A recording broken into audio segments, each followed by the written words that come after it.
Jam Vishnu Pad Padamam Saparvajacharya Astuta Sati Sushimad. His Divine Grace A.C. Bhaktivedanta Swami Prabhupada Ki Jai. Jam Vishnu Pad Padamam Saparvajacharya Astuta Sati Sushimad. Shringa Guru Shila Bhakti Siddhanta Saraswati Goswami Maharaj Ki Jai. Anantikoti Vaisnavinda Ki Jai. ISKCON BBT Founder Acharya Srila Prabhupada Ki Jai. Namacharya Srila Haridas Thakur Ki Jai. Brahmziko Shri Krishna Chaitanya Prabhu Nityananda Shri Advaita Gadadhar Shivasari Gaur Bhaktavinda Ki Jai. Shri Shri Radha Krishna Gopi Gopinath Shyamakund Radhakund Giri Govardhan Ki Jai. Vrindavan Dham Ki Jai, Mayapur Dham Ki Jai, Navadvip Dham Ki Jai, Jagannath Puri Dham Ki Jai, Tulsi Devi Bhakti Devi Ki Jai, Jumunamaya Gangamaya Ki Jai. Their Divine Lordship Shri Shri Rukmini Dwarkadish Ki Jai. Their Divine Lordship Shri Shri Gornitai Ki Jai. Their Divine Lordship Shri Shri Jagannath Baldev Shrimati Subhadra Ki Jai. New Dwarkadham Ki Jai. Grantara Srimad Bhagavatam Ki Jai. Transcendental Book Distribution Ki Jai. Harinam Sankirtan Jaga Ki Jai. Transcendental Prasadam Distribution Ki Jai. Gaur Premananda Hari Hari Bol.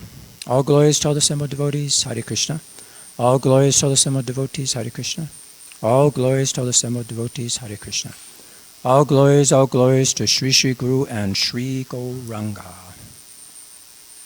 All glories to Prabhupada. Om Namo Bhagavate Vasudevaya. Om Namo Bhagavate Vasudevaya. Om Namo Bhagavate Vasudevaya.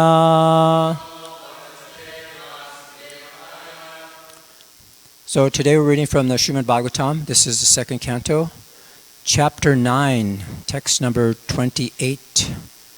And today's topic will be entitled, The Real Spider-Man. Who is the real Spider-Man? So, Kridasi Amogha Sankalpa. Kridasi Amogha Sankalpa. Urnanabir Yatornute. Urnanabir Yatornute. Tata Tad Visayam Dehi. Tata Tad Visayam Dehi. Manisham Mai Madhava. Kridasi Amoga Sankalpa. Urnanabir Yatornute. Tata Tad Visayam Dehi. Manisham Mai Madhava. Kridasi Amoga Sankalpa. Urnanabir Yatornute. Tata Tad Visayam Dehi. Manisam Mai Madhava.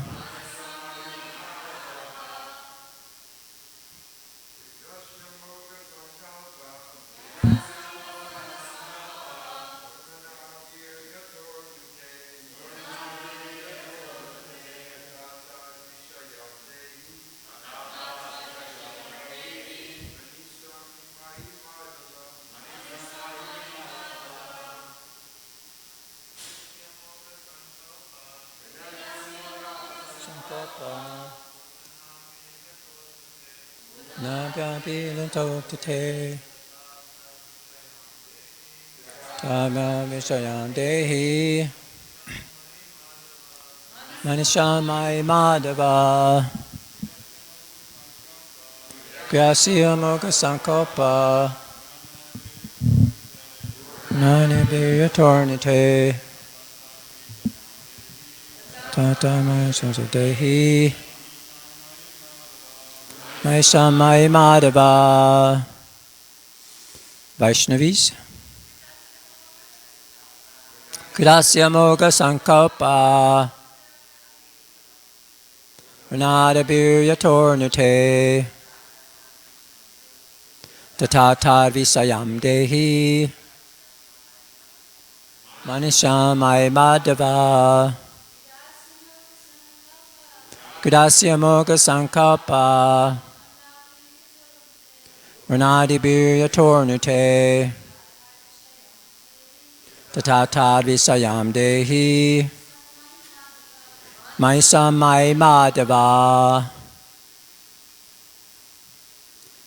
Kridasi.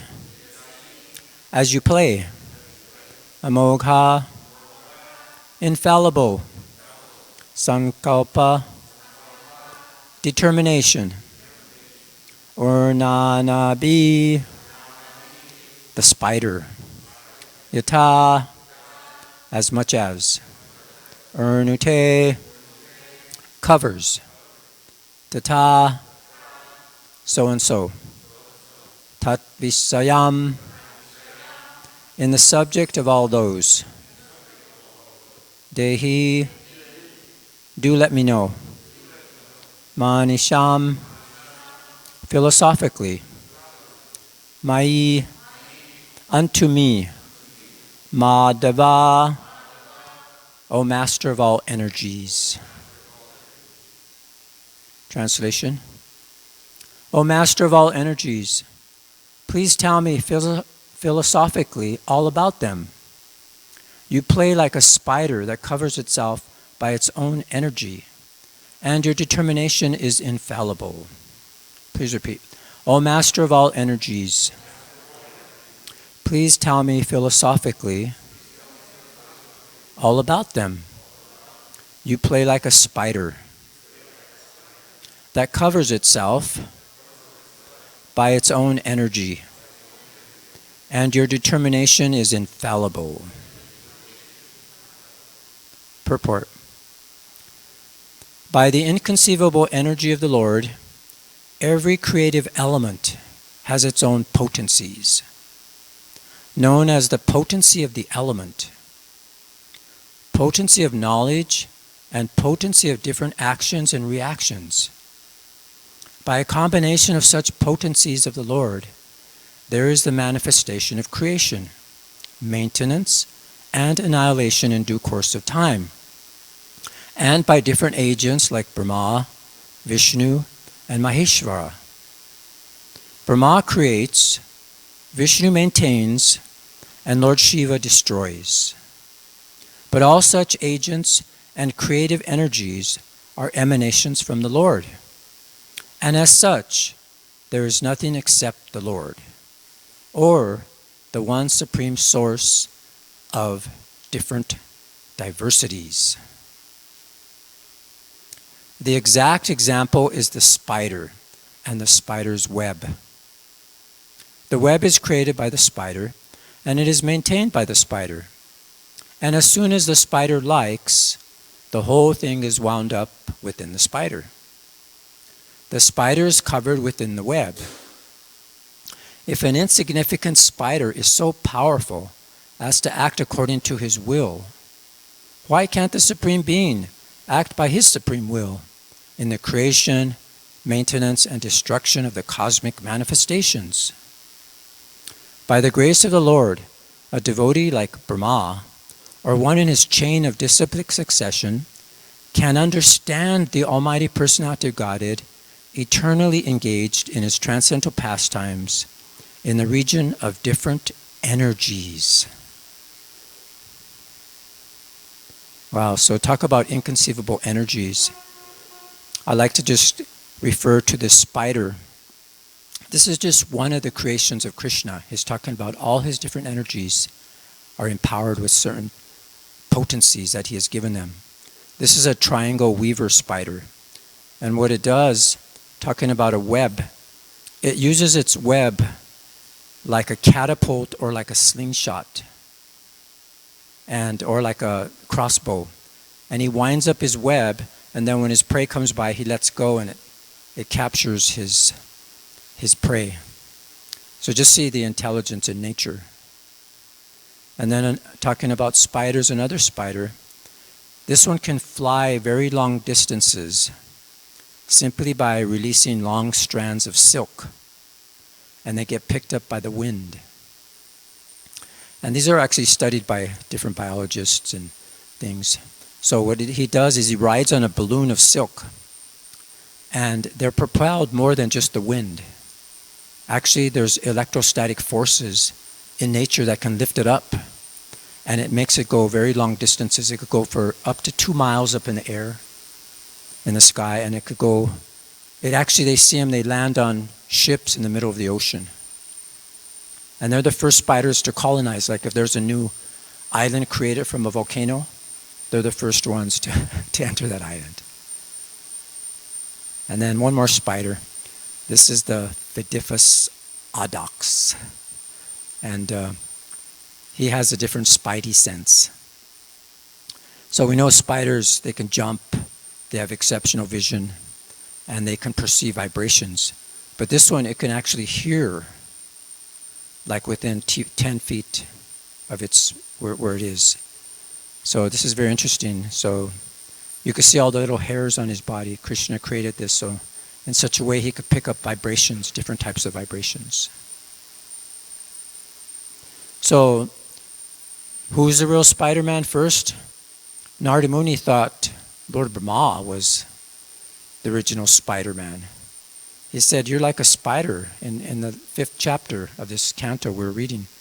He said, as a spider can easily create a network of its cobweb and manifest its power of creation without being defeated by others, so also you yourself, by employment of your self-sufficient energy, create without the help of others. So Narada Muni was like, hey, you're Spider-Man. But then, actually Narada, he compared him to that self-sufficient spider, which creates his own field of activities without anybody's help, just by saliva.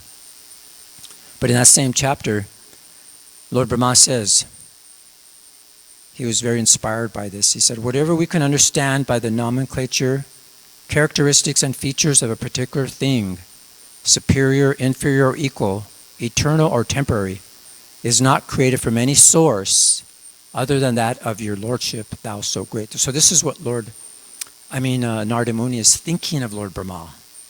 He's thinking that he is the great Lord. He's creating all these 8,400,000 species of life, some inferior, some superior. So it's so many varieties, good and bad, in the material world.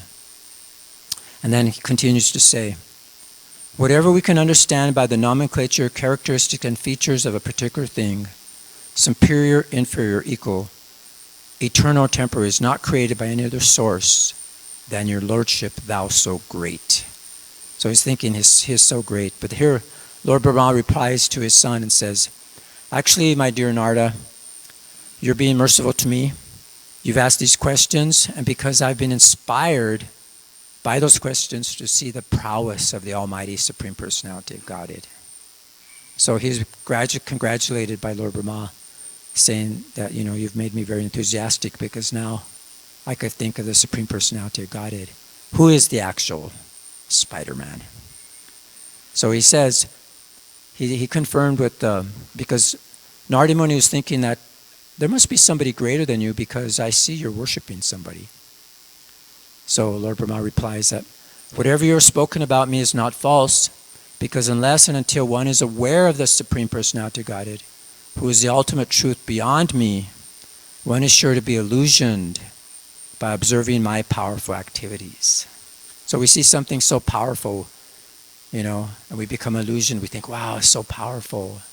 We see even like some living entities, like some types of humans, they worship other things in nature because they're enamored by it, they're illusioned by it, and they think that's superior. But Lord Brahma, in creating his web of creation, he still needs help from the Supreme Spider.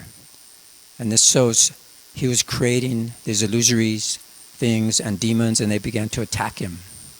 And he needed help from the Supreme Lord to protect him. So even though we may see how powerful he is, but yet still he is controlled and assisted and helped by the Supreme Lord. Here's a nice verse from the 11th canto, which relates to our verse today. It goes, "The Lord of the universe, Narayan, is the worshipable God of all living entities. Without extraneous assistance, the Lord creates this universe by his own potency. And at the time of annihilation, the Lord destroys the universe through his personal expansion of time and withdraws all the cosmos, including all the conditioned living entities, within himself. Thus, his unlimited self is the shelter and reservoir of all potencies. The subtle pradhana, the basis of all cosmic manifestation, is conserved within the Lord and is in this way not different from him. In the aftermath of annihilation, the Lord stands alone." So we see this, and then he continues in this chapter. He talks about this spider. But here, Srila Prabhupada, or the devotees of Srila Prabhupada, explains this word eka in the verse. And it means one alone. And it's mentioned twice in the verse to emphasize that it's only the Supreme Personality of Godhead, and that all universal affairs as well as spiritual pastimes are conducted by his potency alone. So according to the Brahma Samhita, these innumerable worlds, they rest within the Brahma Jyoti or the spiritual effulgence, which is emanating from the Lord's body. So we could just see how he's such an Ishvara, such a controller. And here's the other verse from that same chapter in the 11th canto. And this is actually where the son of Yayati, Maharaj Yadu, he was encountered by an Avaduta who was traveling about here and there. And he was in great ecstasy, but he was acting unpredictably, as if he's haunted by a ghost. And then the king inquired from this, holy man. He said, "What is the cause of your wandering in such an ecstatic condition?" And the Avaduta replied to him that he received various instructions from 24 different gurus, in nature. So to mention a few, the earth, the wind, the sky, water, fire, and so on. And one of them is actually the spider. And this is the verse that he talks about that. And he gained so much from them that he was able to travel all over the earth in a liberated state. So just see, if you're very perceptive, just looking at nature and understanding how God is behind it, you could become liberated. So this is the verse. "Just as from within himself the spider expands thread through his mouth, plays with it for some time, and eventually swallows it, similarly the Supreme Personality of Godhead expands his personal potency from within himself. Thus the Lord displays the network of cosmic manifestation, utilizes it according to his purpose, and eventually withdraws it completely within himself."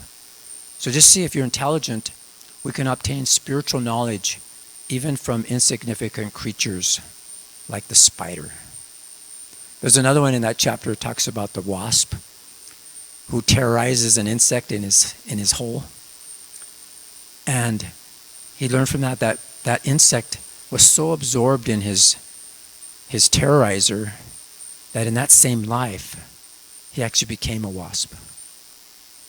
So just see how what one meditates on constantly, with intensity, you can become. So this is amazing. So talk about inconceivable energies. We mentioned the spiritual world, we can't even comprehend that. And the material world, the universes. But if you just go to a single cell, it's like a complex city, or more like it's like a universe actually. And scientists still, and probably will never figure it out, or even duplicate it, even parts of it. There's one scientist, he used an example. He was a real scientist, and he said the origin of life, photocell assembly. So this is a whole society called the origin of life. They try to understand what the origin of life is. So they're trying to study a cell and try to duplicate a cell which is living. So the processes that they're doing is really ridiculous, and this is the example he used. He said origin of life protocell assembly is akin to buying 20 pounds of sliced turkey meat, adding a gallon of turkey broth, warming, sticking in a few feathers, and suggesting that a live turkey will eventually come out, gobbling out if given enough time. Or that proto-turkey or extant turkey has been synthesized. It's crazy. So they're just imitating. They're using Krishna's energies and trying to duplicate them and in his energy and saying that they did it. Another example used is like, we see these really nice Tesla cars, right? So they're really wonderful cars. So a guy wants to copy it, so he goes out and he takes out the computer control box in it. He copies it, everything like, data, he copies into his own inferior box. And then he puts it back into the Tesla. And then he says, see, I made the Tesla. And what he probably did, he just messed it up, trying to put his inferior thing in there. So here's another scientist, he's saying, regarding the origin of information. So try to duplicate a cell. He says, critical for life is the origin of information, DNA or RNA. The information is primary and the matter secondary. So we cannot even get the matter, which is the requisite carbohydrates, the nucleic acids, lipids, and proteins, let alone the information.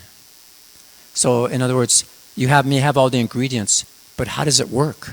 What causes it to work? What information does it use? What's programming it? So they don't know.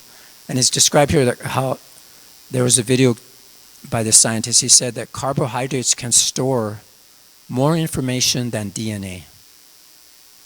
If you take just 6 carbohydrates, there's 1 trillion ways that they can assemble and recognize each other. Because these cells actually communicate to each other.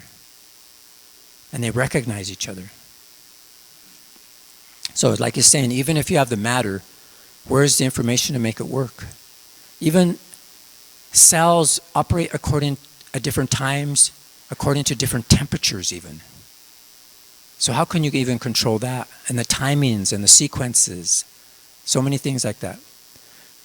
So we can see, we used to say that every molecule in the body changes every 7 years, but actually it's continually changing. So which body are you? What are you? Are you your body? Which one? Yesterday's body, last week's body. The body's different. It's changing. We're not the body. It's completely different. Here's another example he talks about. And he said none of these people that try to origins of life, so-called scientists, they never bring in this concept of interactomes. So he says the non-convalent interactive connectivity within a functioning cell. Nobody knows how viable cell emerges from the massive combinatorial complexity of its molecular components. And of course, nobody has ever synthetically mimicked it. An interactome is the whole set of molecular interactions in a particular cell. If one merely considers all protein interactome combinations in just a single yeast cell, the result is an estimated 10 to the 79th billionth combinations. So these are all the different combinations the cells make.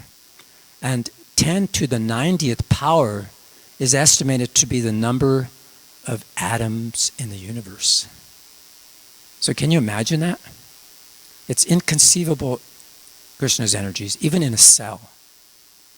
You can't even understand it. So just to understand numbers, just to give you a simple example.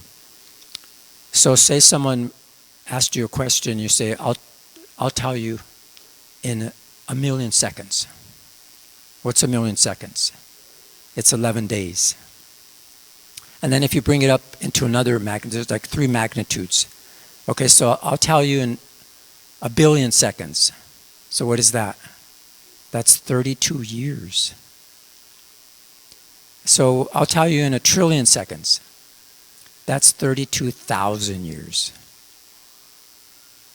So I try to figure this out. There's this website you could go to. It's called Wolfram Alpha.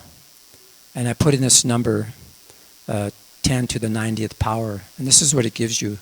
And it gives you a number. It's called, have you ever heard of this number? It's a novem vigilatilon. This is the number of the atoms in the visible universe. But if you just take a cell and the combination of interactions, it's 10, what was it, to the 72nd billionth. I tried to put it in this website and it just freaked out. It couldn't stop making zeros. And then at the end of all the zeros, it scrolls all the way down, like I kept scrolling. Then it still says 10 to the 72nd power. It's like, it's just amazing numbers. And this is just in one cell. Inconceivable energies of Krishna. All the different combinations it could perform. So this is amazing. So just see, that's just the macro cell. What to speak of that's the micro. What to speak of the macro universe? All the inconceivable energies of Krishna. Just amazing. So just to Krishna, these universes are like a little cell. In fact, the whole material world is actually just a quarter of his energies. So just see, millions of universes emanate from his body. And that body that they're emanating from is still just an expansion of Krishna. So just as it said in the Purport, by a combination of such potencies of the Lord, there is a manifestation of creation, maintenance, and annihilation in due course of time by different agents like Brahma, Vishnu, and Maheshvara. So Brahma creates, Vishnu maintains, and Shiva destroys. But all such agents and creative energies are emanations from the Lord. And as such, there's nothing except the Lord, or the one supreme source of different diversities. So we see Lord Brahma, he was born, and when he was born, he was given a chance to perform some service by the Supreme Personality of Godhead to generate species in the universe. And this universe, which we know is like a prison, it's Durga's prison, another one of Krishna's energies. For those of us who made the wrong choice, we wanted to be loved as a God, who all we want to do is serve our mind and our senses.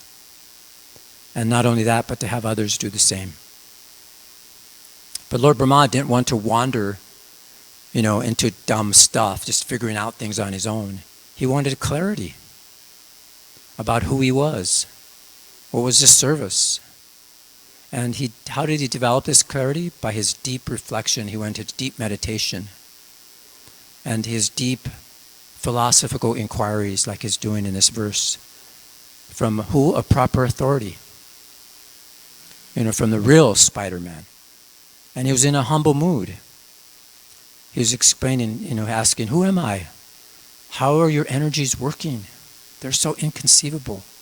Why is there suffering? What is happiness?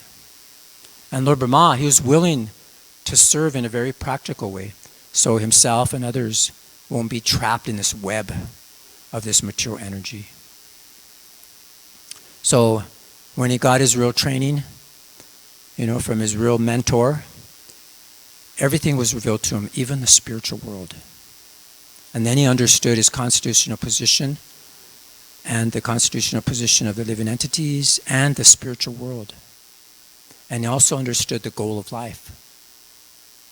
So he understood all these wonderful interactions of his energies, not only in the material world, but in the spiritual world. And the whole reason of these energies is simply to bring all the living entities closer to each other and to Krishna.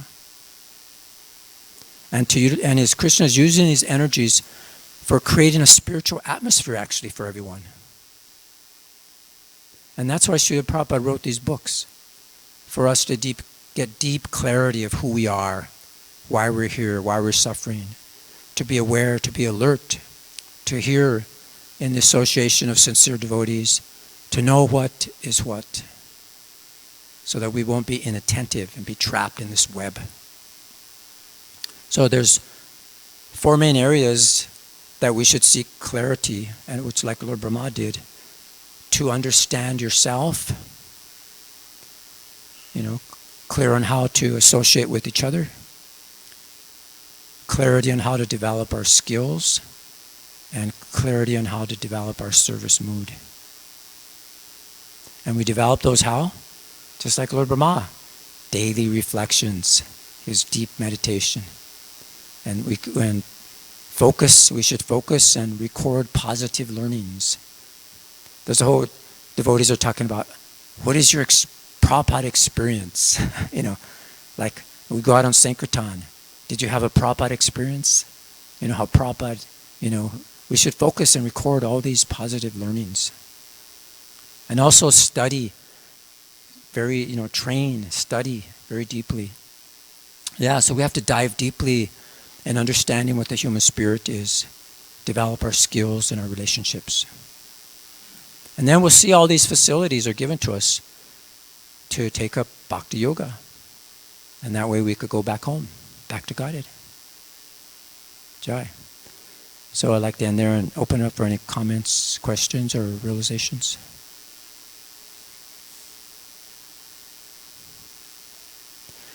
Jai.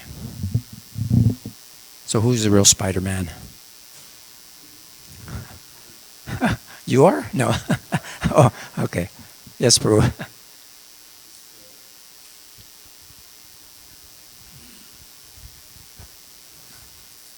Thank you, Prabhu. Jai, thank you. You're the real scientist. No, The way you put it up here for us, so simple and nice. There's scientists that are actually, the scientist that I got this information from, at the end, you know what he said? He said that we shouldn't, he quoted a verse from the Bible that said, don't believe these false prophets who claim they can understand God. You must develop faith and love in God. That's what he said.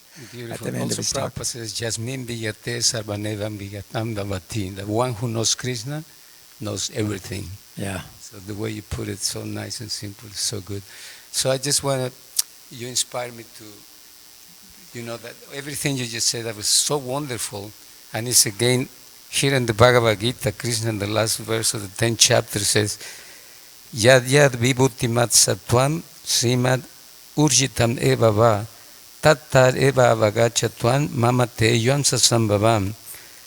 Know that all opulent, beautiful, and glorious creation springs from a spark of my splendor. And Srila Prabhupada says, any glorious or beautiful existence should be understood to be but a fragmental manifestation of Krishna's opulence. Whether it be in the spiritual or material world, anything extraordinarily opulent should be considered to represent Krishna's opulence. Yeah. And also Lord Brahma, in one of his famous verses, the Ekvapya yachaditun ragadanda koti koti shvasesa vasudadi vibhuti vina tad brahma nishkala mananta nasesha bhutan govinda nadi purushanta maham vayami. In that verse he's saying that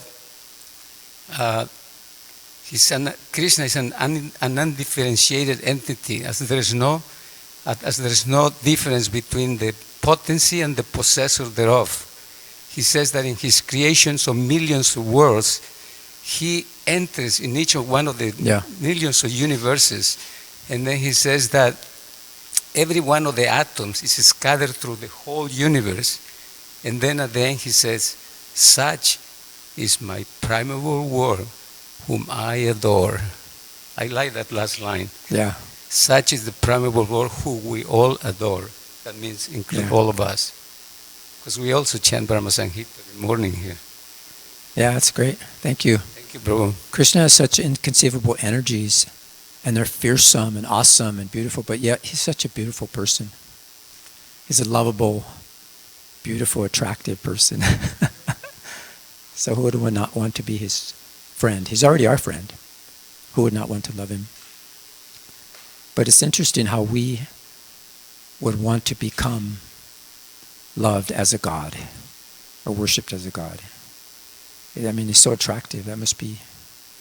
So now this whole Brahma is the service of creating this universe so that we can actually get reformed and go back to the spiritual world. He's our spiritual master. And we're in his sampradaya. preachers, so we should understand this philosophy and go out and try to share it and engage people. So, is there any other comments, questions, realizations? Thank you for your kind attention. All glories to Srimad Bhagavatam.